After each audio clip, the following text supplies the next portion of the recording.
Spoke to the Oakland County Medical Examiner a short time ago, and he says that the death of Lloyd Johnson is related to an old wound from a boating accident.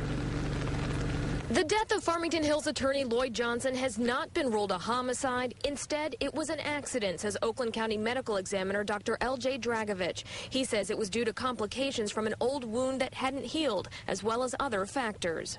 I made a determination of the cause of death of the deceased, Mr. Lloyd Johnson, was penetrating trauma of lower back and complications thereof. The contributing causes were hypertensive cardiovascular disease, diabetes mellitus, micronodular liver cirrhosis, morbid obesity, and the manner of death was accident. Lloyd Johnson's wife, Laura, was charged with murdering him and practicing medicine without a license. Just yesterday, she was released from jail on a personal bond after prosecutors said they weren't sure forensic evidence in the case will support the charges beyond a reasonable doubt. During a search of the Johnson home, investigators found suspected human tissue, medical equipment, and bloodied sheets. Here's what Johnson told Action News after her release Monday night. None of this stuff is true. It's all going to come out.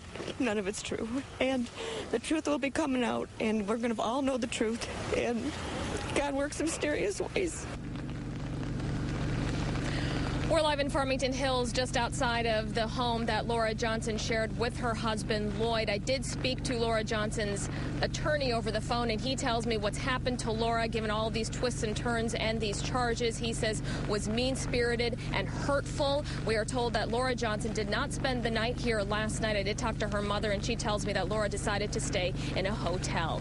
We'll, of course, keep you updated on any new developments throughout the day. Reporting live in Farmington Hills, Anu Prakash, Channel 7 Action News. Couple of questions. Anu, I mean, if you talk to Laura Johnson's attorney, I mean, this woman was not allowed to go to her own husband's funeral. They held her in jail and pretty much charged her with murder. I mean, is she facing any other possible charges, and will they sue over this?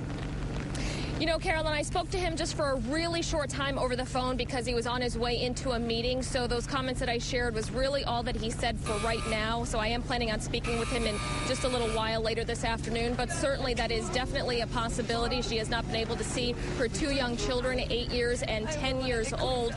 But keep in mind, even if this was not murder, as the charge says, she has also been charged with practicing medicine without a license. So there's definitely a lot of questions still need to be answered, and we'll have to see what happens to those charges given the medical examiner's ruling. All right, so there is a possibility other charges could be filed. I know this is a breaking story and continues to change, and you will continue to follow it, Anu, and bring us updates on later editions of Action News. Thank you so much.